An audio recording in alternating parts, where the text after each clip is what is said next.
Lelo toye na fin de l'année kotala ndenge nini misala eza ko avancer awa na Lubumbashi elongo na ministre ITPR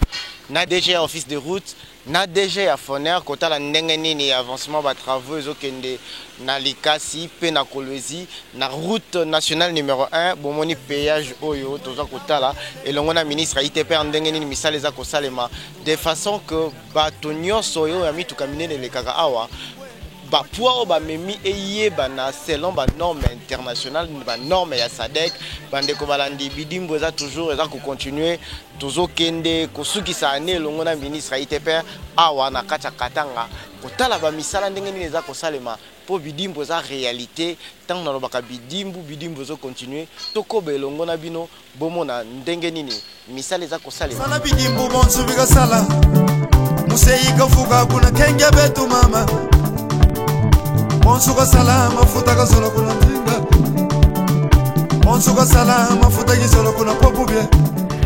Après, on va mettre la roulée. On va appeler les ponts noirs. Ok. Ils sont mis en fait sur les tabliers, mais il y a des petites travaux. Ok.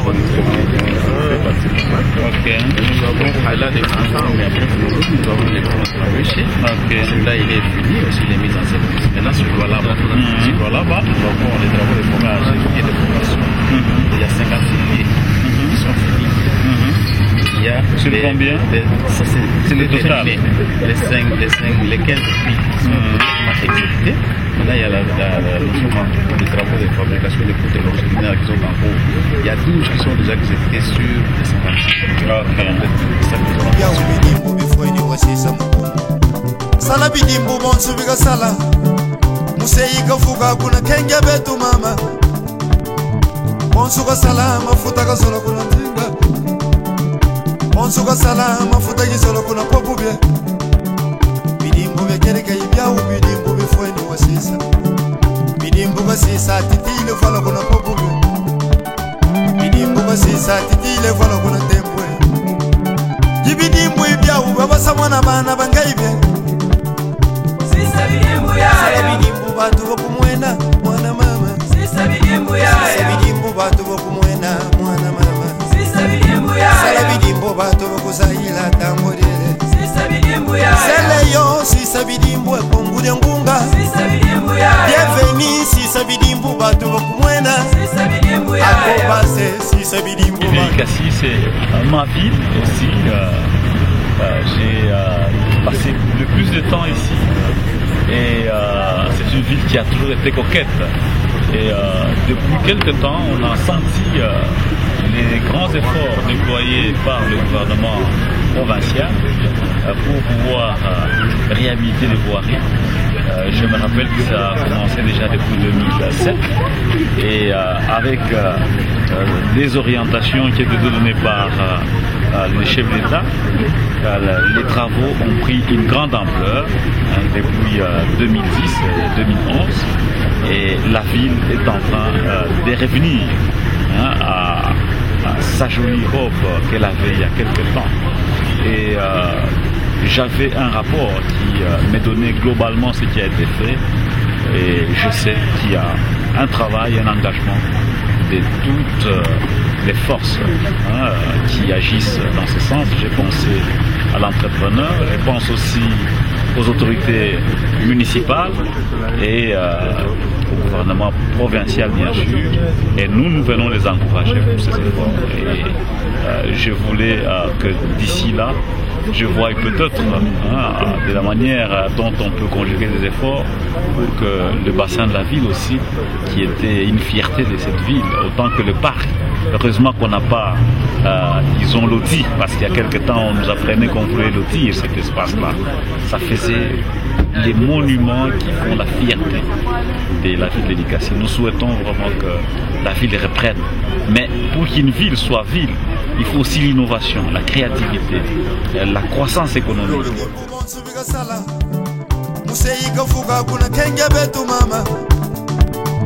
Bonsuka salama futa ka solo kuna tinga Bonsuka salama futa ki solo kuna popubie Bidimbo bekereka ibiao bidimbo befweni wasisa Bidimbo basisa titile vala kuna popube bidimbu basisa titile vala kuna tembwe jibidimbu ibya ubabasa mwana bana bangaibe Sisa bidimbu ya bidimbu batu bokumwena mwana mama Sisa bidimbu ya bidimbu batu bokumwena mwana mama Sisa bidimbu ya bidimbu batu bokusahila tamborele Sisa bidimbu ya C'est la traçabilité, c'est la transparence. On doit mettre les tarifs clairs. Donc voici les tarifs, tel tonnage, tel type de véhicule. Et puis, il y a la sensibilisation. C'est la population qui est en train de faire arranger ce truc par le péage. On doit lui dire, voilà, avec votre contribution, c'est que nous faisons. Parce que la route ici était impraticable. Il y a 3 ans, vraiment impraticable. Les camions s'embourbaient, il y en a qui faisaient même une semaine. Donc il y a la sensibilisation pour que la population pose cet acte en toute responsabilité. Museyika fuka kuna kenge betu mama Monsuka salama futa kasolo kuna mzinga Monsuka salama futa kisolo kuna popubye Bidimbu bekereka ibyawu bidimbu befweni wasisa Bidimbu basisa titile vala kuna popubye Bidimbu basisa titile vala kuna tembwe Jibidimbu ibyawu babasa mwana bana bangaibe Sisa bidimbu ya bidimbu batu bokumwena mwana mama Sisa bidimbu ya bidimbu batu bokumwena mwana mama Sisa bidimbu ya bidimbu batu bokusahila tamborele Sisa bidimbu ya seleyo sisa bidimbu ekongulya ngunga Sisa bidimbu ya bienveni sisa bidimbu batu bokumwena Sisa bidimbu ya akobase sisa bidimbu batu bokusahila Sisa bidimbu ya akobase sala bidimbu batu bokumwena Sisa bidimbu ya M16 sisa bidimbu edangwa diele Sisa bidimbu ya Aita sisa bidimbu batu bokumwena Sisa bidimbu ya ajeje sisa bidimbu ojukwe Sisa bidimbu ya sala bidimbu bwaza sone Sisa bidimbu ya sala bidimbu maoba kuzaya sala bidimbu Sisa bidimbu ya Artir somida sala bidimbu Sisa bidimbu ya sala bidimbu aigola tontokole sala bidimbu abana ba mama sisa bidimbu batu kuzayila yaya sala bidimbu twesa bidimbu ya Colonel Daniel Nakisangani Mwana Ndinga. Logiquement, on devait avoir à peu près 53 km, 180 km pour Ah, 176, donc il y a à peu près une quarantaine. 5. Ok, d'accord, ça va, j'espère que... museyika fuka kuna kenge betu mama Monsuka salama futa kasolo kuna mzinga Monsuka salama futa kisolo kuna popubye Bidimbu bekereka ibyawu bidimbu befweni wasisa Bidimbu basisa titile vala kuna popubye Bidimbu basisa titile vala kuna tembwe Jibidimbu ibyawu babasa mwana bana bangaibe Sisa bidimbu ya bidimbu batu bokumwena mwana mama Sisa bidimbu ya bidimbu batu bokumwena mwana mama Sisa bidimbu ya bidimbu batu bokusahila tamborele Sisa bidimbu ya seleyo sisa bidimbu ekongulya ngunga Sisa bidimbu ya bienveni sisa bidimbu batu bokumwena Sisa bidimbu ya akobase sisa bidimbu batu bokusahila Sisa bidimbu ya akobase sala bidimbu batu bokumwena Sisa bidimbu ya Bandeko balandi sisa bidimbu bomoni nazongi awa na pont Lualaba. Pont Lualaba o na yaki kotala tangu nanu musale bandite lelo bomoni bidimbu za ko continuer bomoni ba beton ezo salema awa eza ba différence ezo salema na ba pont mususu awa bazo sala pont ya béton armé te mais za pont ya béton précontraint. Donc ndenge ba ingénieur baza ko expliquer pont oyo béton oyo eza déjà ko subir bomoni na sima na ngai ndenge ba tie ba fil wana na kacha béton peut-être déjà ko subir ba effet ya charge ata charge leki ebele ndenge nini charge wana béton oyo et ko vanda charge wana déjà esibisa déjà na tango ezo salema et ko sala yango le côté et ko sala intact bande ko balandi pont oyo eza munene pont oyo ezokende kitoko bidimbo za ko continuer office de route elongo na bandeko ba chinois bazosala pont oyo na ndenge ya malamu na ndenge ya kitoko afin que misala emona na bidimbo etikala eza la réalité toko ba elongo na ministre infrastructure aménagement du territoire urbanisme et habitat Fridolin Kasweshi na DGA office de route toko ba totala bomo na ndenge nini misala za kokoba elongo to visiter na bino toko bonsubiga sala museika fuga kuna kenge betu mama bonsuga sala mafuta ka solo kuna tinga bonsuga sala mafuta ki solo kuna popubye bidimbo bekereka ibya ubidimbo befweni wasisa bidimbo basisa titile fala kuna popubye bidimbo basisa titile fala kuna tembwe Bidimbu ibya ubaba samwana bana bangaibe Sisa bidimbu ya bidimbu batu bakumwena mwana mama Sisa bidimbu yo moko moni ndenge tozoya na balabala mituka nini tomoni na nini ndenge ezokende yokozwa obike écologie eza grand centre minier à RDC pratiquement le plus grand centre minier na ba usine na ba carrière minière ya Jekamine na ba société mususu donc eza nzela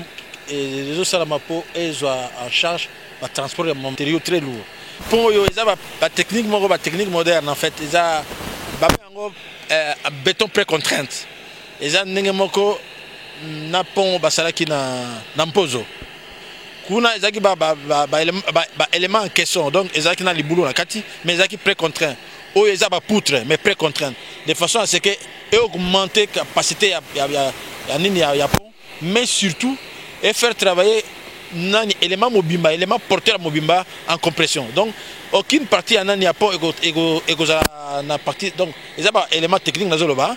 et qu'on travailler ba partie en compression parce que yobi que béton armé et fonctionne na compression na partie ils ont attraction ils ont ben na boye souvent est fissuré mais technique ça dit que partie nyo soit ils ont comprimé mais tango bozo ko et bien que la traction que ça la main dans l'ensemble il y a une compression museika fuga kuna kenge betu mama bonsuka sala mafuta ka solo kuna tinga bonsuka sala mafuta ki solo kuna popubye bidimbo bekereka ibya ubidimbo befweni wasisa bidimbo basisa titile fala kuna popubye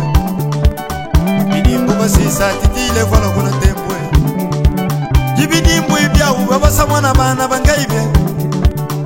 Sisa bidimbu ya bidimbu batu bakumwena mwana mama Sisa bidimbu ya bidimbu batu bakumwena mwana mama Sisa bidimbu ya bidimbu batu bakuzaila tambodele Sisa bidimbu ya Seleyo sisa bidimbu ekongule ngunga Sisa bidimbu ya Bienvenue sisa bidimbu batu bakumwena Sisa bidimbu ya Akobase sisa bidimbu batu bakuzaila Sisa bidimbu ya Akobase sala bidimbu batu bakumwena Sisa bidimbu ya M16 sisa bidimbu tambodele Sisa bidimbu ya Alika